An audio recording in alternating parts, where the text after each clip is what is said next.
Hi, and welcome to the version 1 Microsoft licensing update for the month of November 2022. How's everybody doing today? Good, Carl. Good, thank you. Great. So versus last month, not as many juicy updates as we saw on the product terms last month. If you haven't had a chance to look at our blog and video from last month, do have a look at it because there's some pretty material changes. But this week things are probably not, or this should I say, this month things are probably not as exciting. I, for one, took some time to look at the various different updates associated with Microsoft security centric products. So there was a couple of things that I picked out from that. It was three things from the updates this month. So first was on Microsoft Defender for business servers. So now the product terms include an entry for this product under the Microsoft Client Agreement. For those of you who aren't familiar with Microsoft Defender for Business Servers, a bit of a mouthful. Basically, it's an add-on for Defender for Business, which is typically purchased standalone or is included with Microsoft 365 Business Premium. So really what we're talking about here is more of a kind of a small business play. There's a licensing prerequisite associated with Defender for Business servers. So you do need to have Defender for Business, as I mentioned, via a standalone license or through Microsoft 365 Business Premium. And there is a limitation in terms of the number of licenses that you can actually hold for this product. So I think in total, the maximum number of operating systems that you can license is 60.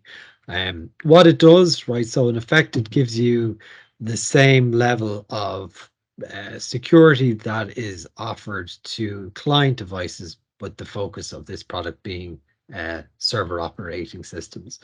So that was the first security update that was announced in this month's terms. There was some lighter updates then around the universal service terms for Microsoft Online Services. So specific to security products, there's a new section titled Microsoft Security Products Data Handling. And this basically alludes to how Microsoft are now enabling different security products to share data with each other to, in effect, I guess, improve the operational or the effectiveness of these security products. And then finally, on the promotion side of things, so everybody likes a good old-fashioned promotional offer. So if you are a customer in an enterprise agreement, and you're currently not making use, or should I say, you're not licensed for Defender for Endpoint, Microsoft have introduced a 50% discount, which runs from the 1st of November 2022 to June, I think it is 30th, 2023, which, as I said, gives you an option to avail of Defender for Endpoint at a 50% discount. At the end of that term, the price reverts back to the current rates for Defender for Endpoint. And important thing to call out, this offer is applicable to customers who are either setting up a new enterprise agreement or renewing an existing enterprise agreement. So a bit of a carrot there from Microsoft being dangled in front of customers to try and encourage the use of Defender for Endpoint. Um, I did see some updates on software assurance, Neve. I think you had a look at that one. Yeah, so there's an update with regard to the self-hosting benefit, which they say that they've kind of clarified in terms of the use of Windows Server. Now, it was always, self-hosting was always a benefit with software assurance.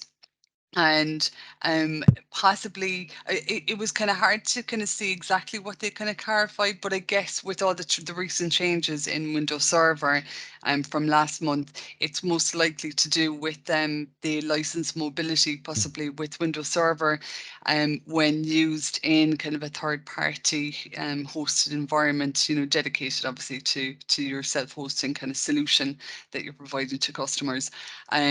So that was kind of that would probably be the most likely reason why that was updated.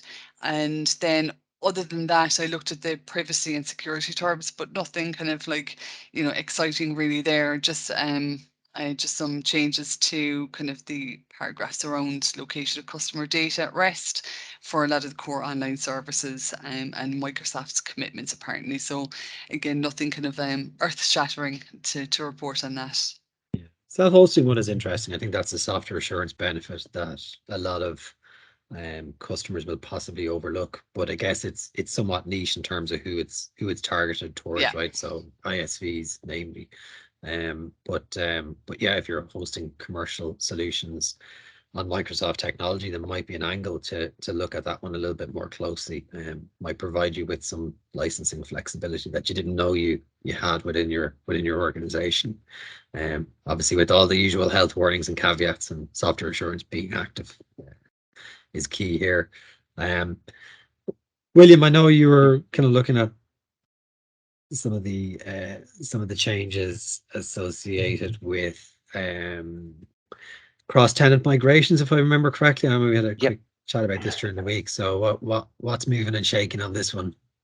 Yeah, so Microsoft 365 cross-tenant migration, which mainly affects sort of mergers, acquisitions, divestitures, or splits of companies and organizations, creating one or two tenants, so and needing to um, migrate data across from one to the other. So what they've done is just add every basic licensing as a prerequisite to the table. So there's no one's excluded in or out.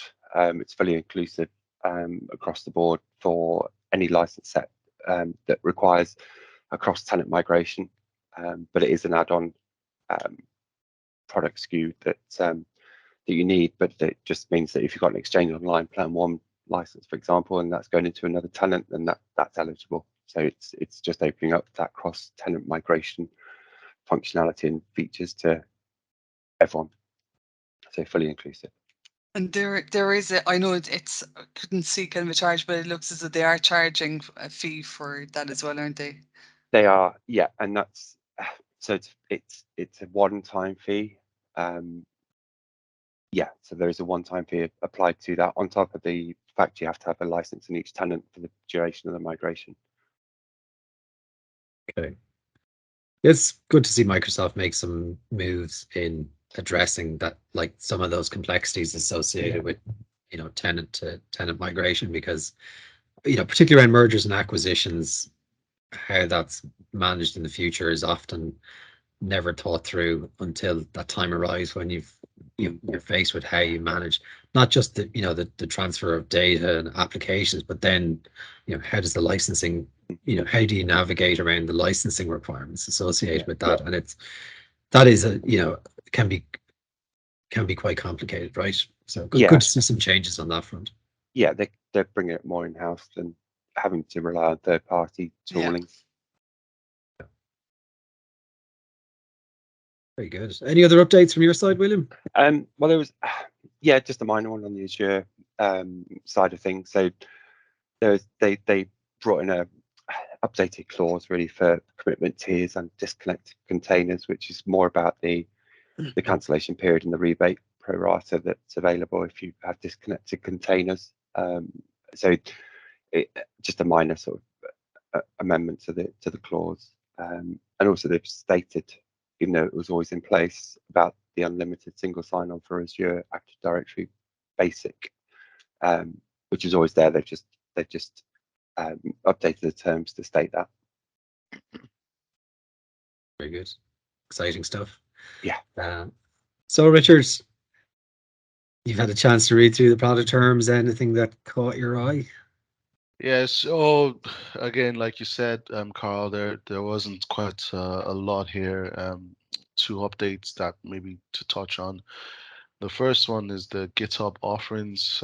Essentially, Microsoft updated the extended term of eligibility section for GitHub Advanced Security, Enterprise, and Insights to show that they are eligible for support extensions. So that's the first one. Nothing huge there. The second one is more around the new product, Microsoft Power Pages.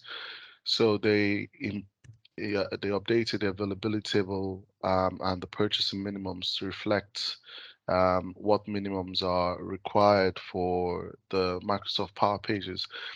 So what is Microsoft Power Pages? Basically, it's a secure enterprise-grade low-code software as a service platform for creating, hosting, and administering modern external facing business websites. So essentially, The idea is to cater for those who have very low knowledge of coding all the way up to expert level, and Microsoft Power Pages allows them to be able to build, administer, and administer business websites.